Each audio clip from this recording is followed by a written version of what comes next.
जय श्री कृष्णा। आप सभी का आपके अपने YouTube चैनल पे बहुत बहुत स्वागत है। इससे पहले का अध्याय सुनने के लिए आपका बहुत बहुत धन्यवाद। आज आप सुनेंगे इससे उससे आगे का वृत्तांत। आज की कथा यह है जो उन टूटे हुए मनों की आवाज़ है जो जीवन में बार बार ठुकराए गए हैं। जब सारे रास्ते बंद हो जाएं और कोई राह सहारा न दिखे, तब केवल प्रभु ही वह दीपक होते हैं जो अंधेरे में भी दिशा दिखाते हैं। यह कथा उस विश्वास का प्रतीक है जो हमें घोर निराशा में भी ईश्वर की ओर देखने की शक्ति देता है। आज की कथा से पहले हम सभी प्रार्थना कर रहे हैं। प्रभु, जब हम बेसहारा हो जाएं और दुखों का अंधकार हमारे आसपास मंडराने लगे, तो आप हमारी आंखों में अपना प्रकाश भर देना।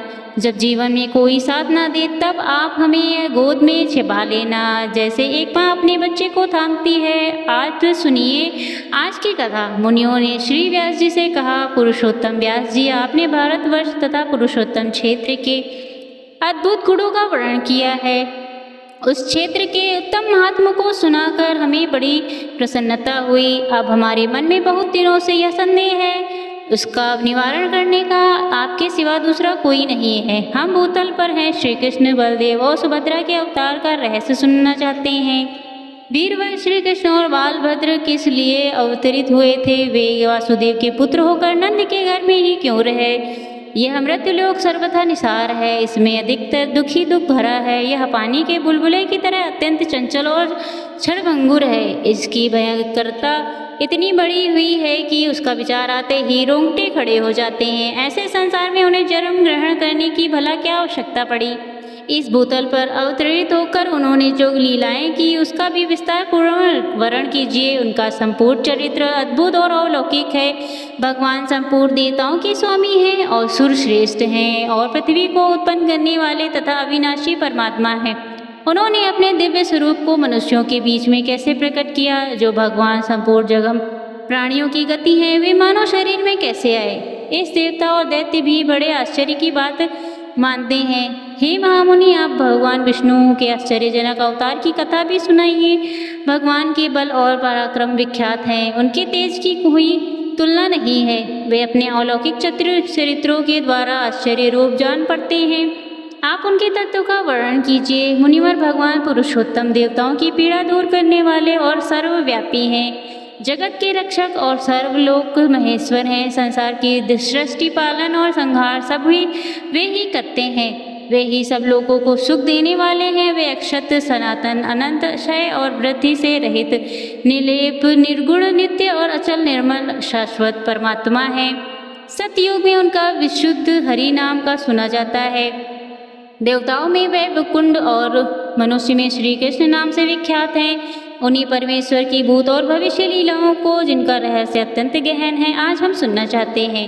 मुनियों की बात सुनकर व्यास जी कहने लगे, मुनियों, जो संपूर्ण देवताओं के स्वामी, सबकी उत्पत्ति के कारण, पुराण पुरुष, सनातन, अविनाशी, चतुर्व्या स्वरूप, निर्गुण, असीम, यज्ञांग और देवता आदि के प्रियतम हैं, उन भगवान विष्णु को मैं नमस्कार करता हूँ, जिनके लघु और जिनके महान दूसरा कोई नहीं, जिन आजन्मा प्रभु संपूर्ण चराचर जगत को व्याप्त कर रखा है और जो अविभाव, तिरोभाव और दृष्ट अदृष्ट से विलक्षण है। सृष्टि और संहार को भी जिनका स्वरूप बतलाया जाता है, उन आदिदेव परम ब्रह्मा परमात्मा को मैं समाधि के द्वारा प्रणाम करता हूँ, जो संपूर्ण विकारों से रहित, शुद्ध, नित्य, सदा एक रूप रहने वाले और विजय हैं। उन परमात्मा श्री विष्णु को नमस्कार है, जो हिरण्य गर्भ, हरि, शंकर तथा वासुदेव कहलाते हैं, जिसमें समस्त प्राणियों का तरण तारण होता है, जो सृष्टि, पालन और संहार करने वाले हैं। उन भगवान को नमस्कार है, जो एक होते हुए भी अनेक रूपों में प्रकट होते हैं,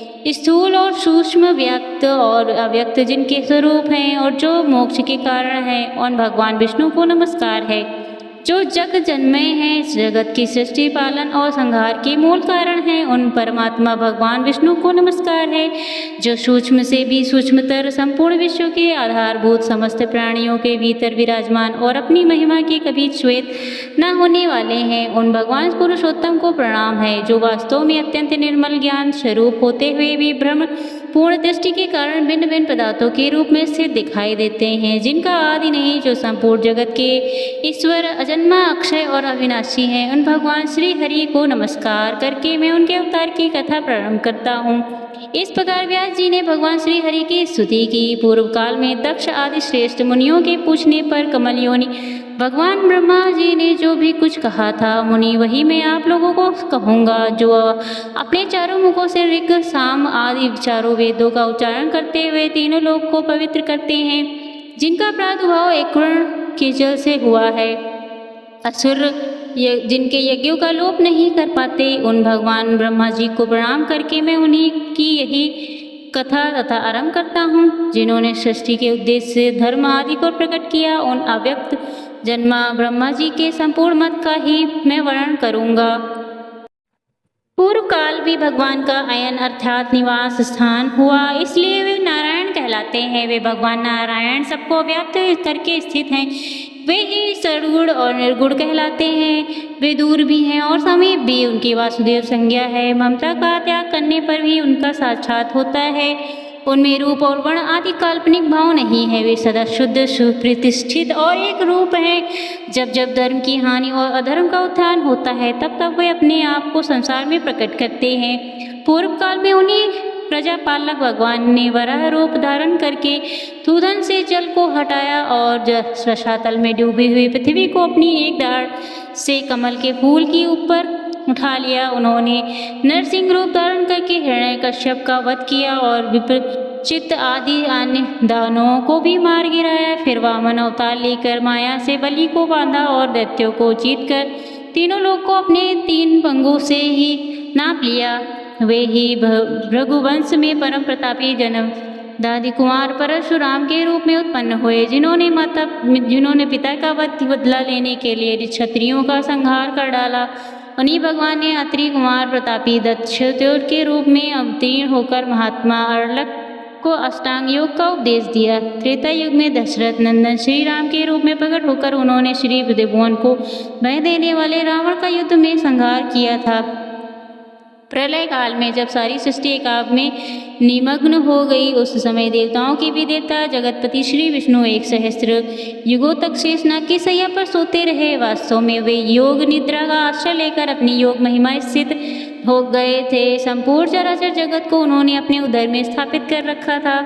जनोग निवासी सिद्ध और महर्षि स्तुति किया करते थे। उस समय उनकी नाभि से एक कमल प्रकट हुआ, जो दिशा रूपी पत्रों से सुशोभित अग्नि और सूर्य के समान तेजोमय और पर्वत रूपी केसरों से अलंकृत था। स्वर्णमय के मेरुगिरी उसका किंजलक अर्थात केसर का मध्य भाग था। वह कमल ही पितामह ब्रह्मा जी का सुंदर ग्रह और उसी में 4 मुखों वाले देवादिदेव ब्रह्मा जी प्रकट हुए। उस समय भगवान विष्णु के कानों की मैल से 2 महाबली और महाप्रकार में दानव उत्पन्न हुए। वे ब्रह्मा जी को मार डालने के लिए तत्पर हो गए, जिनका नाम मधु और कैटभ था।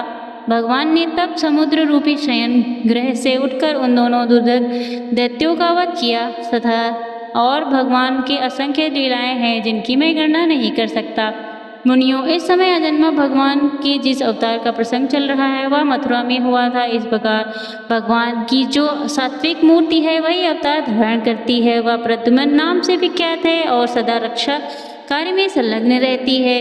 वह भगवान वासुदेव की इच्छा के अनुसार देवता, मनुष्य और त्रिक योनियों में अवतीर्ण होती है और उसी के अनुकूल स्वभाव भी बना लेती है। भक्त पुरुषों द्वारा पूजित होने पर वह उनकी मनवांछित कामनाओं को भी पूर्ण करती है। इस तरह मैंने यहाँ भगवान के अवतार का रहस्य बतलाया है। भगवान विष्णु यद्यपि कृत्य हैं, उन्हें कुछ भी करना अथवा पाना नहीं है, तब भी वे लोक कल्याण के लिए ही मानव रूप में प्रकट हुए थे। व्यास जी कहते हैं, मुनिवरों, अब मैं संक्षेप में श्री हरि के अवतार का वर्णन करता हूँ। सुनो, भगवान इस पृथ्वी का भार उतारने की इच्छा से अवतार लेते हैं। जब जब धर्म की हानि होती है और अधर्म बढ़ने लगता है, तब तब भगवान जनार्दन अपने स्वरूप के 2 भाग करके यहाँ अवतीर्ण होते हैं। साधु पुरुषों की रक्षा की, धर्म स्थापना, दुष्टों तथा अन्य द्वेषों का दमन और प्रजा वर्ग का पालन करने के लिए वे प्रत्येक युग में अवतार धारण करते हैं। पहले की बात है, यह पृथ्वी अत्यंत भार से पीड़ित होकर मेरु पर्वत पर देवताओं के समान में गई। वहाँ ब्रह्मा आदि देवताओं को प्रणाम करके खेद और करुण मिश्रित वाणी में अपना सब हाल सुनाने लगी। स्वर्ण के गुरु अग्नि, गौ के गुरु सूर्य तथा मेरु गुरु संपूर्ण लोकों के वंदनीय भगवान नारायण हैं। इस समय काल नेमी आदि दैत्य मृत्यु लोक में जन्म लेकर दिन रात प्रजा को कष्ट दे रहे हैं। सर्वशक्तिमान भगवान विष्णु जिस काल नेमी नामक महान असुर का वध किया था वही अब उग्रसेन कुमार कंस के रूप में उत्पन्न हुआ है। अरिष्टि धेनुकेशी प्रबलम्ब नरक शुद्धासुर अत्यंत भयानक बलि कुमार बाणासुर तथा और जो भी महापराक्रमी दुरात्मा दैत्य राजाओं के घर में उत्पन्न हुए मैं उनकी गणना नहीं कर सकता। पृथ्वी ने आगे कहा कि दिव्य मूर्ति देहधारी देवताओं, इस समय मेरे ऊपर महाबली और गर्विले दैत्यों के अनेक अक्षोहड़ी सेनाएं हैं। हे सुरेश्वर, मैं आप लोगों को बता ही देती हूँ कि उन दैत्यों के भारी भार से पीड़ित होने के कारण अब मुझ में अपने को धारण करने की इच्छा भी शक्ति नहीं, अतः अब आप लोग मेरा भार उतारिए। पृथ्वी का यह वचन सुनकर संपूर्ण देवताओं ने उसका भार उतारने के लिए ब्रह्मा जी को प्रेरित किया। तब ब्रह्मा जी कहने लगे, देवताओं, पृथ्वी जो कुछ कहती है वह सब ठीक है। वास्तव में मैं महादेव और तुम लोग सब भगवान नारायण के ही स्वरूप हो। भगवान की जो विभूतियाँ हैं उन्हीं के संपूर्ण अधिकता वाद्य भी बाधक रूप से रहा करती हैं। इसलिए आगे आओ हम लोग शीर्ष सागर के उत्तम तट पर चलते हैं और वहाँ श्री हरि की आराधना करके यह सब वृत्तांत उससे निवेदित करते हैं। वे सबके आत्मा हैं, संपूर्ण जगत उनका ही स्वरूप है। वे सदा ही जगत का कल्याण करने के लिए अपने अंश को उतरत कर लेकर धर्म की स्थापना करते हैं। ऐसा कहकर ब्रह्मा जी संपूर्ण देवताओं के साथ क्षीर सागर तट के तट पर गए। एकाग्रचित होकर भगवान गरुड़ ध्वज की स्तुति करने लगे। ब्रह्मा जी बोले, सहस्त्र मूर्ति, आपको बारंबार नमस्कार है। आपके सहस्त्र बाहों, अनेक मुख और अनेक चरण हैं। आप जगत की सृष्टि पालन और संहार में लग्न रहते हैं।